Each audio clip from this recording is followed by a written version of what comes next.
gunshot wound in the back of the head. Before that, so I had to turn up the FiO2 started at 40. No other. Get a head and neck CT. Can we get a CT?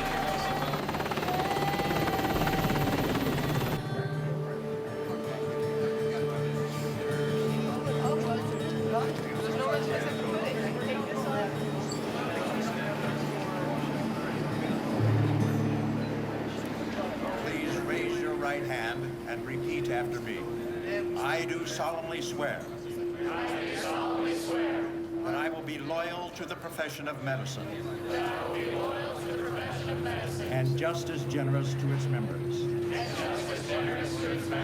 That I will lead my life and practice my art He won't get the chest plate under his back. in uprightness and honor. That into whatsoever home I shall enter, it shall be for the good of the sick and the well. To the utmost of my power. That I will exercise my art. Solely for the cure of my patients. And the prevention of disease. These I do promise. Welcome to the study of medicine.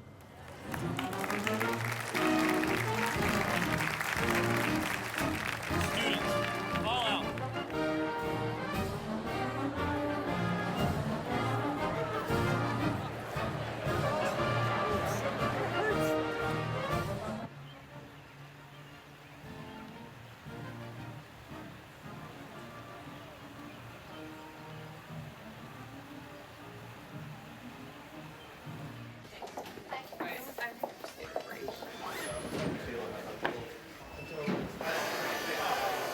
This is where medical school begins, here anyway.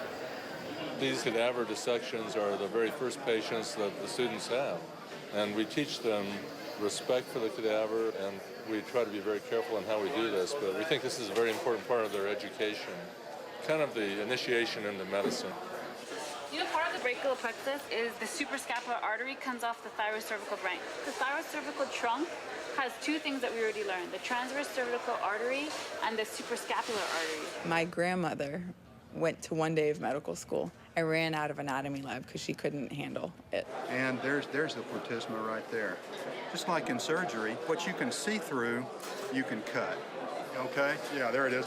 Look at her platysma. That's her platysma. Just worked out. So what's the name of this really thin muscle that goes up under the face? Dr. Welling. He's pretty blunt about everything. He taught us how to do the anal, stick your finger up the pooper and check things out, the prostate and stuff. And so he just took my hand and stuck it right up there, and I was like, okay, it's really cold. But it was pretty crucial in breaking down a lot of barriers about seeing a naked body or a dead body. This is our second week of cadaver dissection, and we're looking at the brachial plexus today, some of the most important nerves of the upper chest and arm region. It's very difficult just starting out when you're not quite sure where everything is and trying to think about the big picture of what's repairable and what's not, and what is the purpose of every nerve, which muscles they innervate. I cut a lot of the important nerves yesterday. You can cut things in surgery, and some of them can be repaired, and they're just as good, okay, like a blood vessel. But if you cut a nerve, it's never the same again.